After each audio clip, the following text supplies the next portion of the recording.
Hey you guys, welcome back to the channel, and we are going to continue with our part 2 of the watch tier video that we already started. And we just finished the tier 2, wrapping up the tier 2 range, which was Tag Heuer, Breitling, Omega, and Rolex in terms of the most popular of the tier 2s. We're going to continue now with finishing off additional what I will group as tier 2, but are less known tier 2 ones. And they also are going to spread the gamut in terms of the price range. As I said, Tag Heuer being from 1,500 to 4,500, being on the lower range of tier 2, and then Rolex from 6,500 to $10,000 being on the upper range of tier 2. And I was basing these prices on retail and their most popular models within stainless steel, without going into precious metal, which raises the price dramatically just off the fact you're paying for a precious metal. So some other brands that will fall into tier 2 level, if you are shopping for that and you want something that's alternative, that's not as known to the masses, these are a few. Now I'm going to start with Longines, which is a very, in the watch community, it's a very known brand. To the masses, I really don't know if it's very known or not, but it's definitely a very,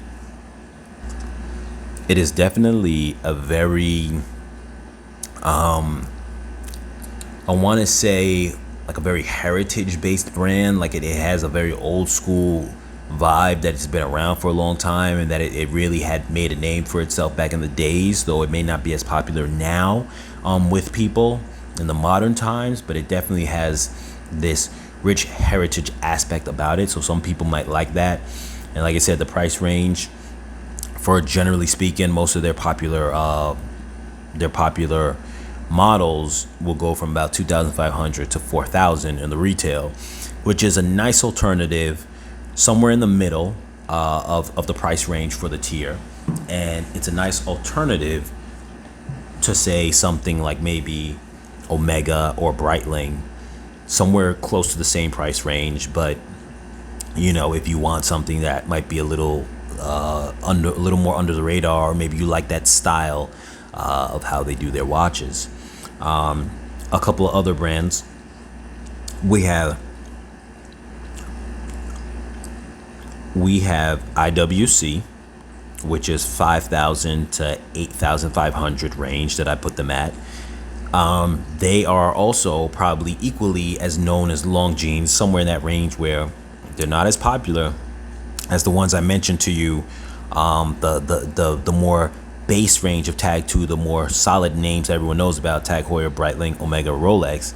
But they are pretty well known, well, they're very well known in the watch community, and to some people who have a little bit more to spend, they kind of know of them as well, because they are kind of popular within that range. Anybody who is into the watch world, or watching watch videos at all, would know that they became even more popular when a YouTube channel that reviews watches did a segment talking with John Mayer, who was very big on IWC, and it kind of really promoted that, and he came back and did some more videos on it, and that kind of really promoted that, at least within the watch world. But generally speaking, they do things like, IWC does things like big pilot watches and a lot of big face watches, and really kind of circling around aviation. And so that's an option there. You have Zenith, which is, like I said, within the watch community, very popular. All these brands are going to be known, but not as known to the masses. But they're still pretty well known enough that some people would have probably heard of them. Some people may not have, but you would have heard at least one or a few of these brands. Zenith, going from about $8,500 to $10,000, is a little bit more on the upper range. And they focus a lot more on chronographs, as they had a very well-known movement they called the El Primero movement, and they named one of the watches that as well. And that movement used to be in the Rolex Daytona years ago, when Rolex didn't have their own movement for their chronograph. Chronograph, if you're not familiar with, is the stopwatch type of mechanism where you would press the pushers. You would usually have something where like you'd have like a pusher on this angle here and then this part here, and you would push it to stop and start the watch. So they were known for that, and they're pretty modern at this point now. They've been around for a while, but they have a lot more updated modern trends, and that is the look of them. Then you have a company called JLC for short. I'm going to try to pronounce the name as best as I can. Jaeger-LeCoultre. Some people pronounce it differently. I'm not going to try to pronounce it the way some people pronounce it. Now, this brand, I have them pegged for going about $7,000 to $12,000. They are very classy, very their watch style seems to be very similar to Longines, a very how should I say, less is more kind of approach. You know, they're not over the top. They're not like, they don't look like they're very busy watches in terms of the dial, just very classy, very old school.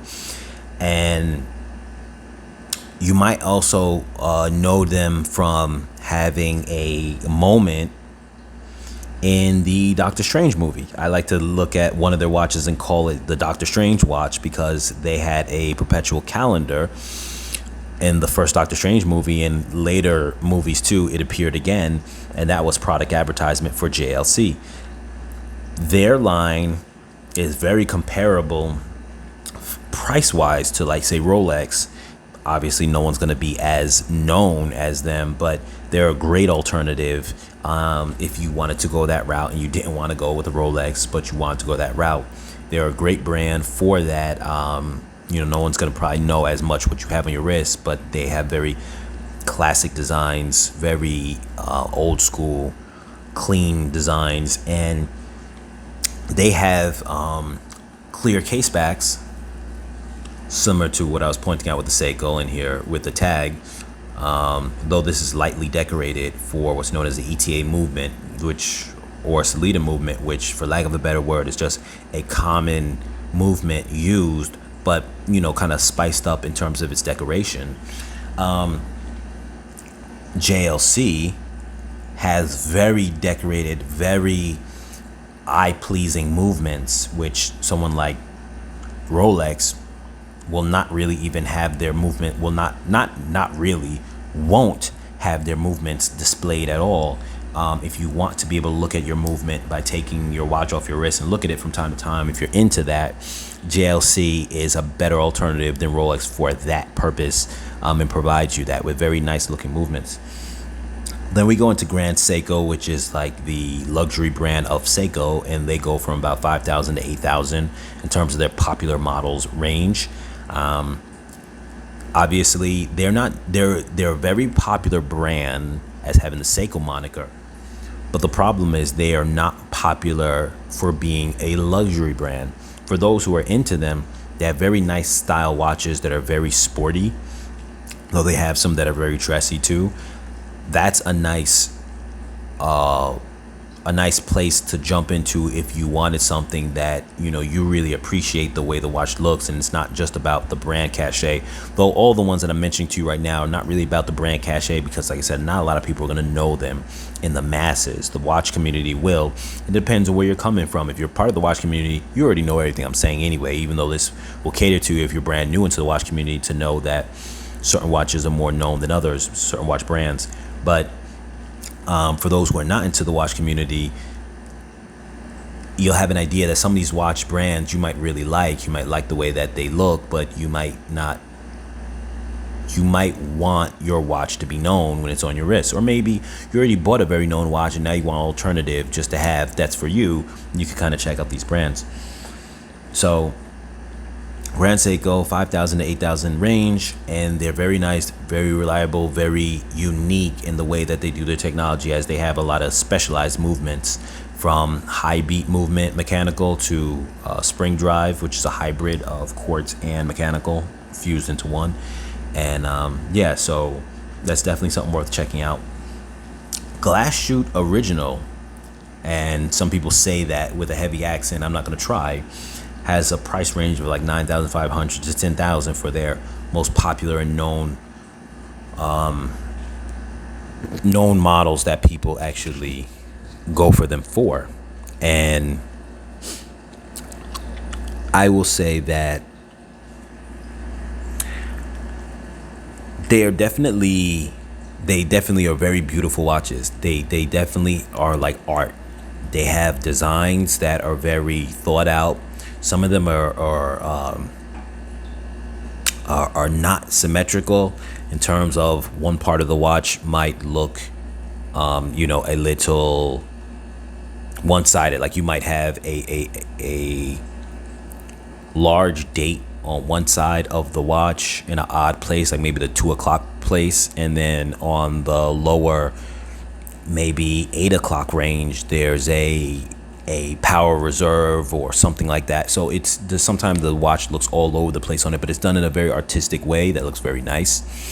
In addition to that, some people view it as the lesser or more affordable tier range to a brand called a Lange Sohne, which I'll get into a little bit later, which is of a higher tier. But Glashutte Original gives you kind of more affordable way to jump into something like that without as much breaking the bank. But I'm not going to say that their watches are cheap by any means, because obviously they're on the upper range of this tier 2 price range.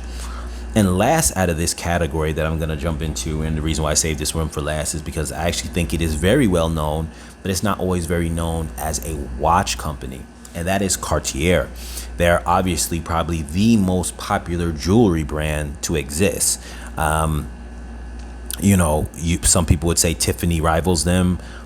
Whether that's a debate that someone wants to make, I easily can say that it is there at that top range. Cartier is that top jewelry brand name. I don't think there's any other company that, when you think of a name brand jewelry, that stands out that's larger than them. With that being said, not everyone knows them for watches. So when it comes to the watch community, these are part of tier 2, as the range goes from their most popular models go from about 3,000 to 7,500, depending, because a lot of people as a jewelry company don't mind buying some of their watches in the quartz form, which is the battery operated, because they don't care about having a sophisticated movement. They care about it more like jewelry, and in that case you're more concerned with just that it looks good on your wrist and you have the watch. So that's why the price range is so much, where some people will want the mechanical version of a particular watch. They are, like I said, a very special brand because they're very popular, but as a jewelry company, they're not super popular as a watch company. So some people may not even know that they make watches, or that their watches are pretty established in the watch community. But that's another alternative to Rolex. If someone wanted something that's pretty popular, also in that tier 2 range, but they don't want something maybe like Rolex, but they want it to be known. But also, it's a very strong brand for women, because women are primarily the ones who love buying jewelry. So they're going to be buying more Cartier jewelry stuff, like say the Love bracelet, the Panther bracelet, if I'm saying that correctly, and other types of jewelry that Cartier makes. Now, with that being said, there's nothing wrong with a female or a woman just complementing that with a Cartier watch if you already got the bracelet. So it's very fitting. So women probably will gravitate to that brand a little more. Men can buy it too. They make really nice dress watches with their tank watch, which is essentially like a square face or a rectangle face, black Roman numeral with a white background face dial. That kind of classic dressy look watch, and you can put it with a bracelet, but usually a lot of people like wearing it with leather. And that's something where some people will do for like a alternative watch if it's not their primary, but maybe that dressy watch on the side, which is great that they have the $3,000 option, where maybe you don't want to spend to the more upper range of it. You just want it in quartz, just for the purpose of saying I have that for dressy occasions. So that's definitely a very popular brand in that tier range, tier 2, that is well known yet different than the other 4 that I mentioned before. One thing I want to also make note of is that Seiko makes a like $100 to $200 dressy quartz watch that looks like the Cartier tank as an alternative if you like that style, but you know you can't really come out of that that tier 1 price range. And Longines make some really good alternatives in that kind of square or rectangle type of dressy watch, similar to the Cartier tank. Yet you get a little bit more value for your money. It won't be as known, but you get a little bit more value for your money, as for the same price you would pay for a quartz version of one of those kind of square or rectangle watch Cartiers, you are able to get in Longines the automatic version for that. So that's something to keep in mind. And that is the alternatives of the tier 2. Next, I am going to put these as, for the most part, tier 3, even though some of their prices kind of fall to the upper ends of the tier 2. But in some of them, there's a big range inside this price range, but I consider this a little bit the tier 3, but they're a little controversial because some people will say that some of these brands that I'm going to mention, at least in the watch community, no one likes them. They're those kind of standout brands that like might be over the top. Some of them entertainers might like to purchase. They don't really, some of them are, I don't want to say don't have a staple name, because they're not very popular in their name compared to some of the ones I mentioned in tier 2, like Rolex, Tag Heuer, Breitling, Omega, whatever the case is. But they're equally as known probably as the other alternative tier 2s that I mentioned to you: IWC, Zenith, JLC, Grand Seiko, Glashutte Original. But they're a higher price range, and some of them are very like punch you in the face type, over the top, and they really cater to people who sometimes have the money and they want to buy something that is over the top, that really punches you in the face, that makes you go, wow, like I got to look at that watch, it looks crazy, who makes that? And and then people might not even know the brand name, but they see the watch is so over the top that they look at it and go, now I want to know who makes that watch. So without any more rambling, I'm going to start with Hublot. And this is another brand that some people dislike and some people like a lot. And in certain entertainment fields, it's very popular. Generally for their popular models, which to the best of my knowledge is the Fusion and the Big Bang. I think I'm saying that right. You have a range of $7,500 to $13,000, generally speaking. And, even though that's a little bit above Rolex's norm, but at the same time too, I'm going to group them in this tier 3 range because they really don't have anything that goes below that price range, for the most part. And so you're kind of really looking to spend a lot on that. And though they have, a range that goes even higher than that, but, for the most part, that is that range, and you're paying a pretty penny just to kind of get a brand that is not super well known. Though there has been some mention of it in the music world, especially in the hip hop world. And so that kind of helps give it a little bit of boost in terms of its prestige, but for the most part, not everyone's going to know of it.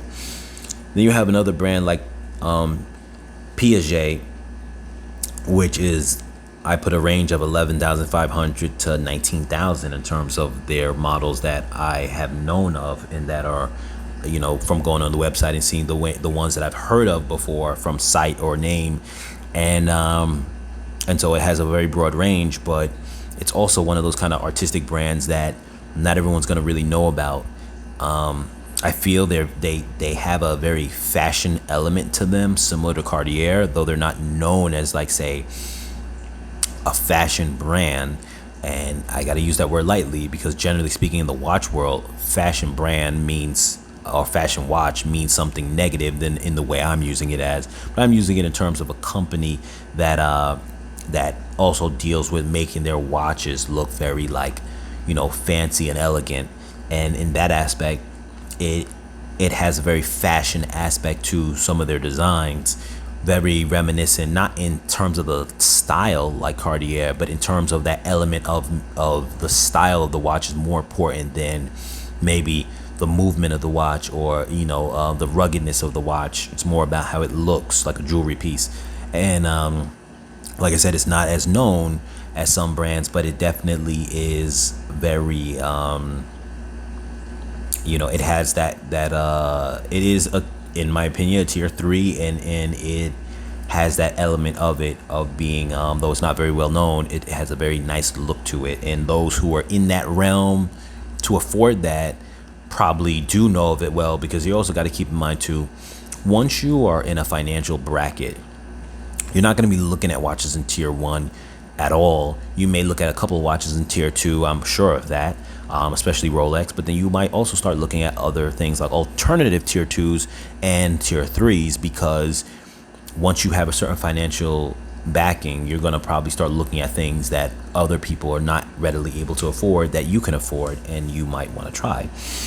Another brand as well is Chopard, which I put them at $8,500 to $14,000. And they as well are another brand that I think has a very fashion aspect to them in terms of their quality of their watches. They have this elegance to them. And though they're not as known, none of these of this tier 3 is going to be super well known. So that's going to apply to all of them. But it definitely is something that within the watch community or within a certain price bubble, people will know of it. And, it definitely has a certain elegance to it. So, that is the price range on that. Now, a Lange Sohne, which I had mentioned earlier, is like the better version, if you'd say, to Glashutte original, but has a very similar style. And I wasn't going to originally show, any kind of pictures of things right now, just kind of really going off of the verbal right now. But I wanted to actually show a quick picture of, I brought this up on my laptop, a quick picture of a Lange Sohne, because their style is so different that I really just needed to show a photo of this so you can understand that Glashutte original has the same kind of style, which is why this says Glashutte on top. But even though this is a Lange Sohne, they're both German companies. A Lange Sohne, you can see how they design their watches. A lot of their watches are like this, where you have your date up here. That's your basic time. That's your seconds hand. This is like a power reserve, I believe. So they have a lot of watches that are like that. So they're very unique. They stand out. Now, this price range, I don't know if I mentioned it when I started, but it's $23,500 to $44,500. And generally speaking,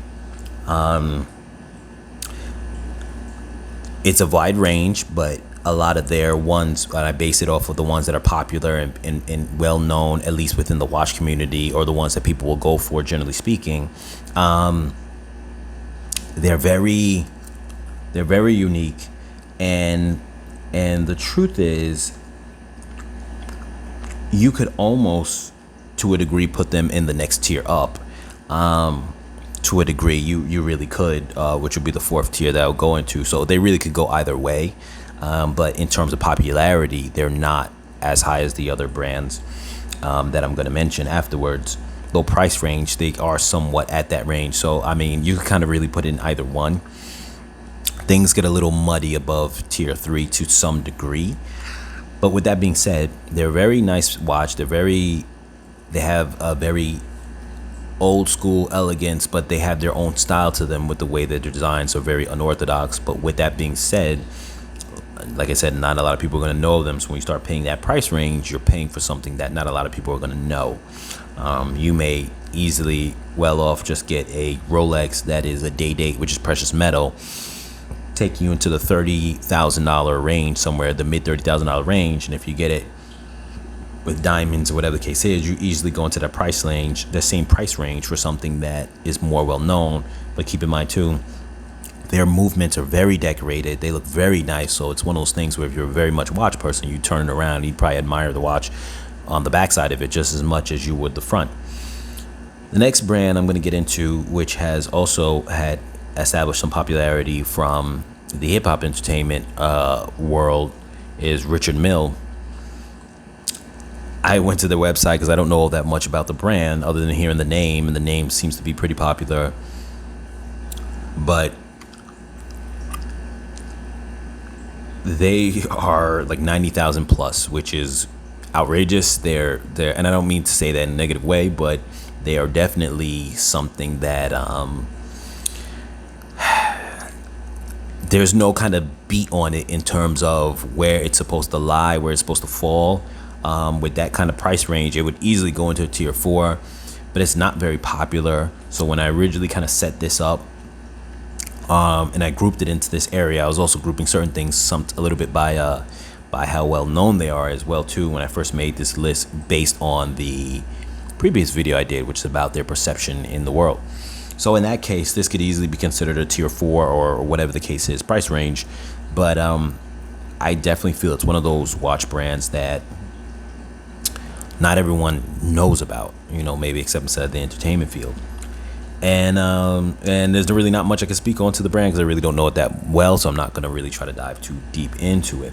With that being said, and with the timing of this video, I am going to stop this video at the moment, and we're going to continue with a part 3, which will be the final wrap up going into tier 4.